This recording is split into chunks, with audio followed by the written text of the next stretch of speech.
एक 10 वर्षीय लड़का रोज अपने पिता के साथ पास की पहाड़ी पर सैर को जाता था। एक दिन लड़के ने कहा, पिताजी चलिए आज हम दौड़ लगाते हैं। जो पहले चोटी पे लगी उस झंडी को छू लेगा वो रेस जीत जाएगा। पिताजी तैयार हो गए। दूरी काफी थी। दोनों ने धीरे धीरे दौड़ना शुरू किया। कुछ देर दौड़ने के बाद पिताजी अचानक ही रुक गए। क्या हुआ पापा, आप अचानक रुक क्यों गए? आपने अभी से हार मान ली क्या?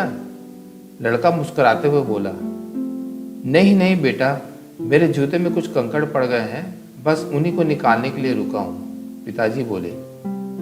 लड़का बोला, अरे कंकड़ तो मेरे जूते में भी पड़े हैं, पर अगर मैं रुक गया तो रेस हार जाऊंगा। और ये कहता हुआ वह तेजी से आगे भागा।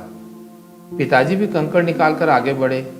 लड़का बहुत आगे निकल चुका था, पर अब उसे पाँव में दर्द का एहसास हो रहा था और उसकी गति भी घटती जा रही थी। धीरे धीरे पिताजी भी उसके करीब आने लगे थे।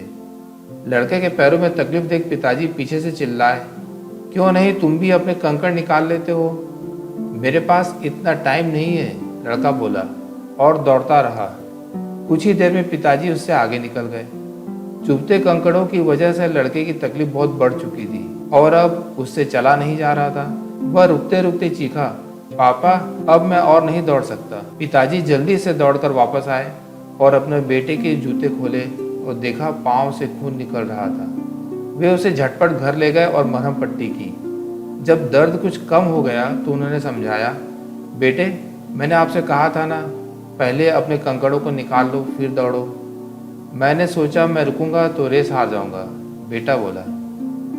ऐसा नहीं है बेटा, अगर हमारी लाइफ में कोई प्रॉब्लम आती है तो हमें उसे यह कहकर टालना नहीं चाहिए कि अभी हमारे पास समय नहीं है।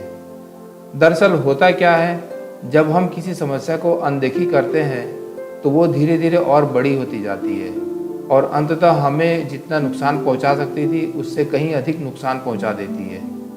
तुम्हें पत्थर निकालने में मुश्किल से 1 मिनट का समय लगता, पर अब उस 1 मिनट के बदले तुम्हें 1 हफ्ते तक दर्द सहना होगा। पिताजी ने अपनी बात पूरी की। हमारा जीवन भी ऐसी तमाम कंकड़ों से भरा हुआ है। शुरू में ये समस्याएं छोटी जान पड़ती हैं और हम इन पर बात करने या इनका समाधान खोजने से बचते हैं, पर धीरे धीरे इनका रूप बड़ा हो जाता है। समस्याओं को तभी पकड़िए जब वो छोटी है, वरना देरी करने पर वे काफ़ी ज़्यादा नुकसान पहुंचा सकती है।